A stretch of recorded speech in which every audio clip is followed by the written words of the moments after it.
It all started with a fence, not a fancy fence, not one that blocked anyone's sunshine or ruined anyone's view. Just a simple, sturdy wooden fence I put up around my backyard for a little privacy. But in neighborhoods with HOAs, nothing is ever really simple.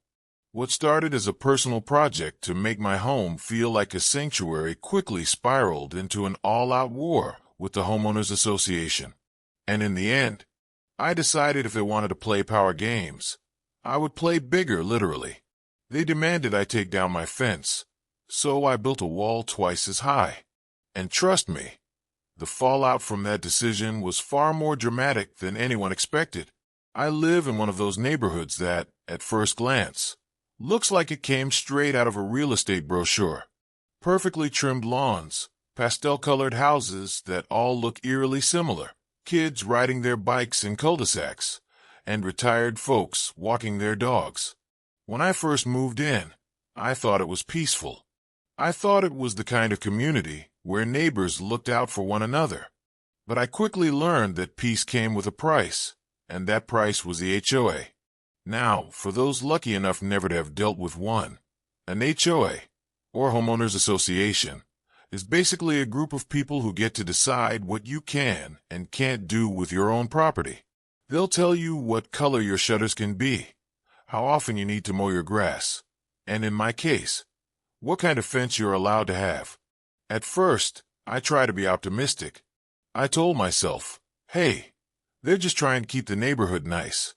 But as I'd soon discover, their definition of nice was really just another word for control. The fence wasn't anything crazy. It was a 6-foot cedar fence, neatly built, stained a warm chestnut brown.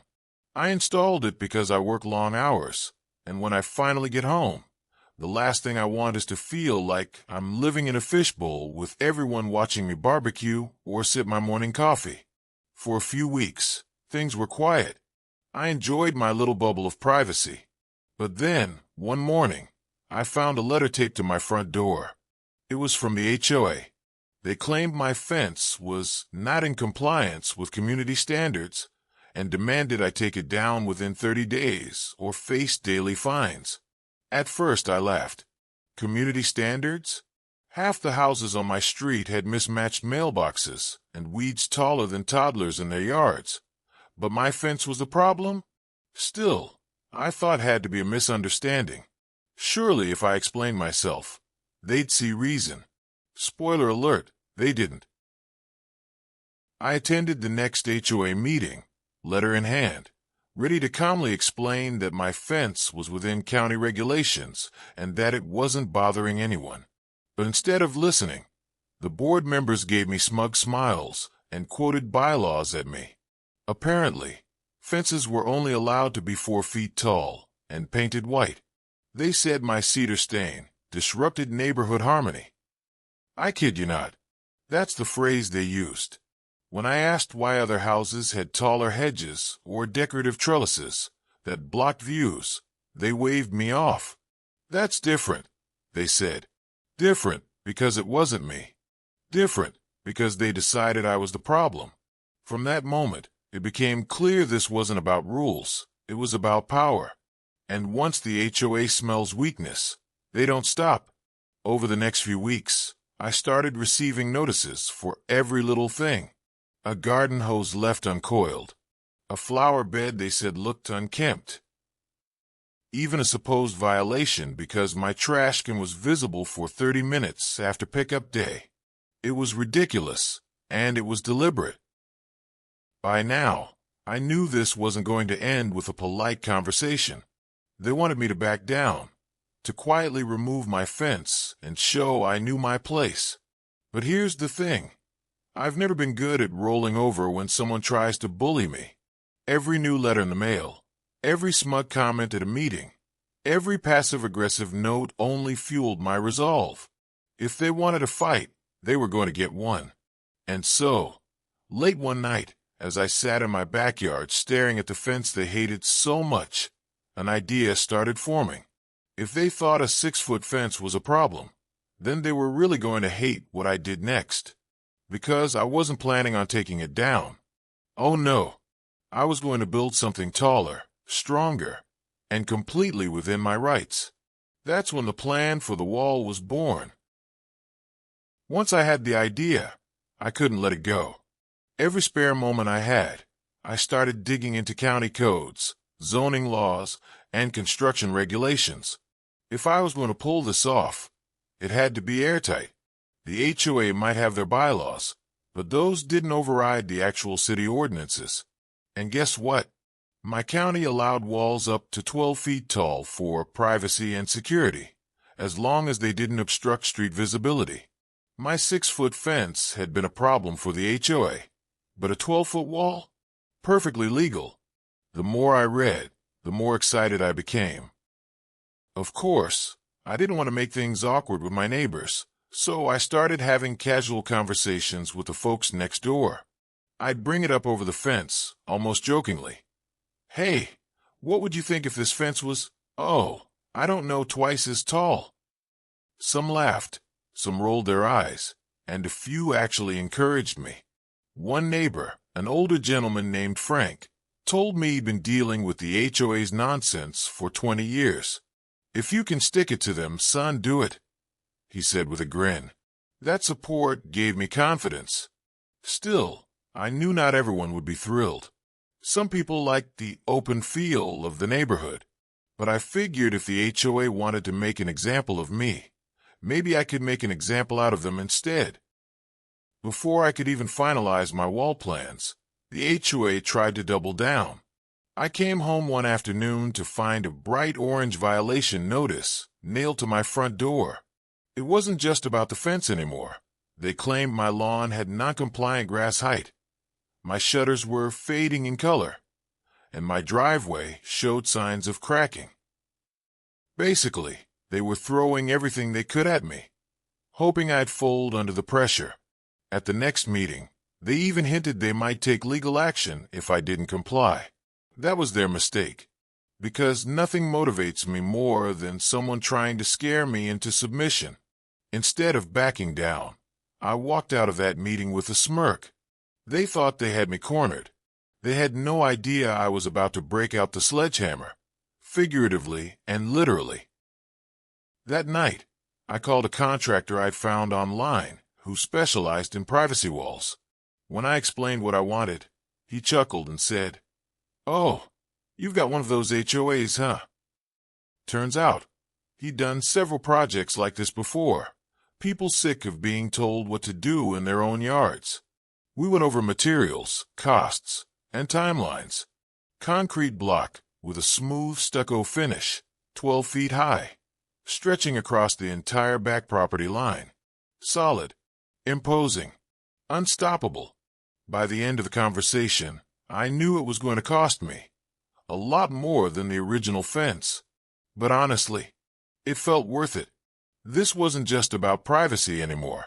This was about principle. If they wanted to fight over a fence, then I was going to give them a war over a wall. And when it was finished, there'd be no mistaking who came out on top. The next morning, the crew wasted no time.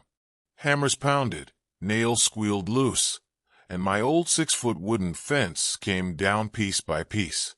It felt strange watching it collapse. It was just wood, but it had carried months of arguments, letters, and stress. Each plank tossed aside felt like a small victory, like I was finally tearing down the nonsense the HOA had built up against me.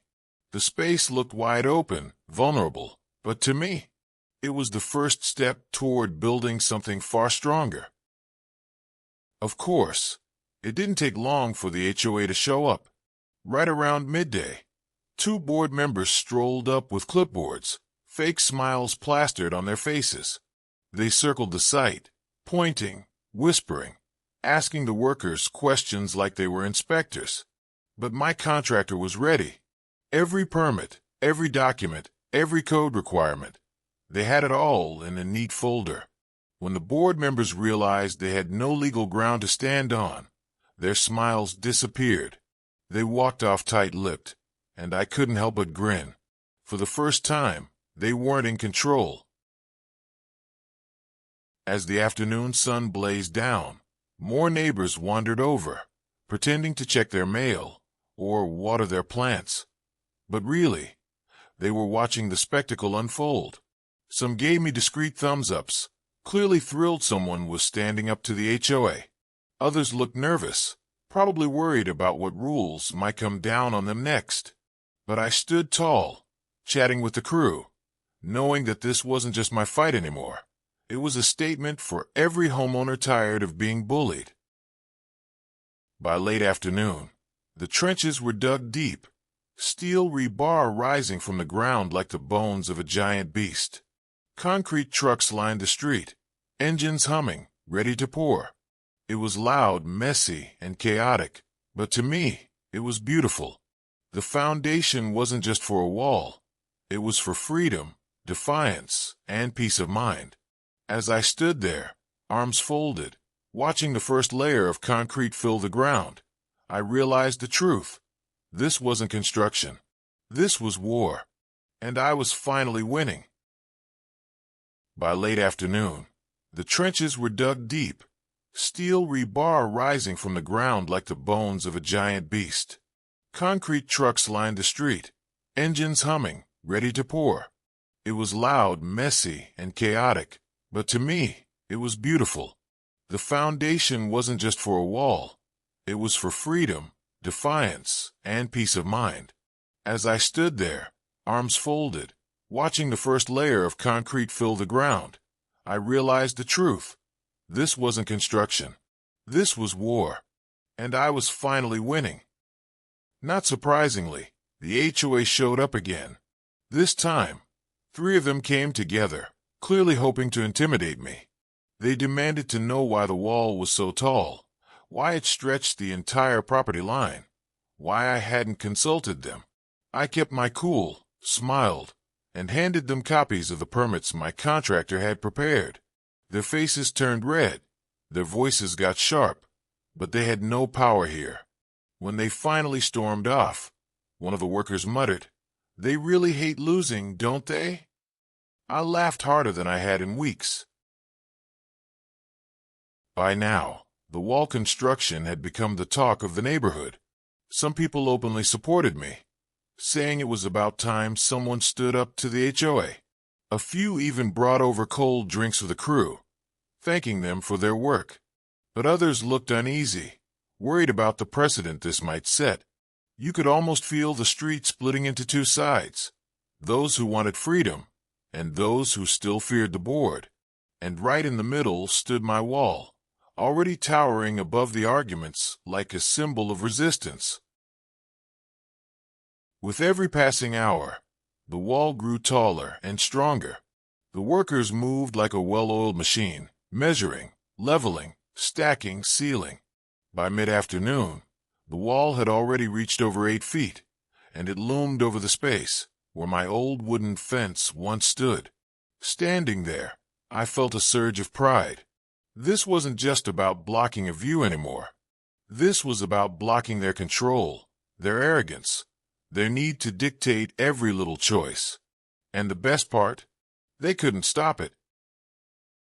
By the end of the day, the wall was nearly complete on one side, stretching like a fortress along the back of my property. The crew packed up their tools, promising to finish the rest tomorrow, but I couldn't stop staring at what already stood. The shadows of the tall structure stretched across my yard, and for the first time, I felt untouchable. The HOA wanted me to tear down a fence. Now, they had to stare at a wall twice its height. And deep down, I knew this was only the beginning of their frustration.